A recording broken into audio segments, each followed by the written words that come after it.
उन्हें रोक दिया गया और कि कहा गया कि संभल में जिस प्रकार से उत्तर प्रदेश की भारतीय जनता पार्टी की सरकार ने जातीय दंगे उकसा करके कराने का जो काम किया, जो पाप किया, मैं समझता हूँ वो निंदनीय है।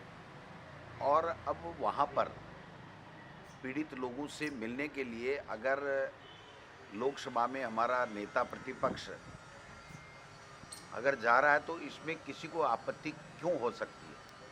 ये एक साजिश के तहत राहुल गांधी जी को रोका गया है। ये राहुल गांधी जी को ही नहीं रोका गया है, एनडीए सरकार केवल 44% वोट लेकर के बनी है। यानी आप देखिए कि 56% उनके खिलाफ है। तो जो प्रतिपक्ष का नेता होता है वो पूरे विपक्ष को प्रतिनिधित्व करता है और देश के 56% की आबादी का प्रतिनिधित्व करने वाला व्यक्ति, संवैधानिक पद पे बैठा हुआ राहुल गांधी जी अगर वहाँ पर जा रहे हैं तो उनको कैसे रोका गया, क्यों रोका गया, इसके पीछे क्या षड्यंत्र है?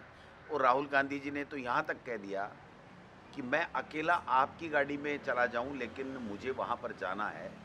लेकिन चूंकि जैसा सूचनाएं आ रही हैं कि ये पहले से सुनियोजित षड्यंत्र था कि राहुल गांधी जी को नहीं जाने देना है और वहाँ के डीएम ने पहले से ही आसपास के सभी डिस्ट्रिक्ट कलेक्टरों को ये कहा गया था कि आप इंश्योर करें कि राहुल गांधी उधर नहीं आए और वो संभल नहीं जा पाए। तो मैं समझता हूँ कि ये निंदनीय घटना है। अब इनकी उल्टी गिनती शुरू हो गई है। आज लोकसभा में हमारे लोकसभा के अध्यक्ष ने संसदीय कार्य मंत्री को जो लताड़ पिलाई कि किसी भी मंत्री जवाब देने के लिए तैयार नहीं है, तैयारी से नहीं आते हैं, सदन में नहीं आते हैं, क्या आप अकेले पूरी सरकार का क्या जवाब दे दोगे क्या? देश का उपराष्ट्रपति जो हमारे धनखड़ साहब हैं, उन्होंने कृषि मंत्री को ये कहा कि ये समय जा रहा है, आपने जो किसानों से वादा किया उसको निभा क्यों नहीं रहे हो? आप इनको वादा खिलाफी क्यों कर रहे हो? इनको इनके साथ में अत्याचार अन्याय क्यों कर रहे हो?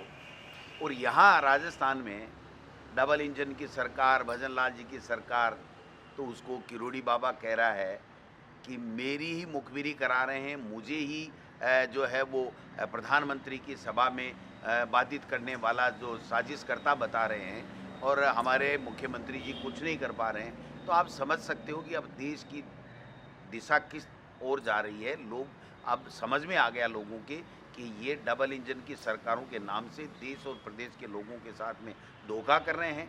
राहुल गांधी जी को जाने से सशरीर जरूर रोका होगा, लेकिन वो जाएंगे निश्चित रूप से। उन पीड़ितों के साथ पूरी कांग्रेस पार्टी, राहुल गांधी जी और खड़गे साहब के नेतृत्व में कड़ी मिलेगी।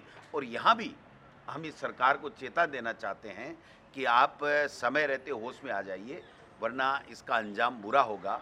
आपसे सरकार खुद की संभल नहीं रही, खुद के मंत्री ब्यूरोक्रेसी के ऊपर गंभीर आरोप लगा रहे हैं, आप निर्णय कोई ले नहीं रहे हो, लोग आंदोलन कर रहे हैं और आप झूठी बातें करके और समय व्यतीत कर रहे हो।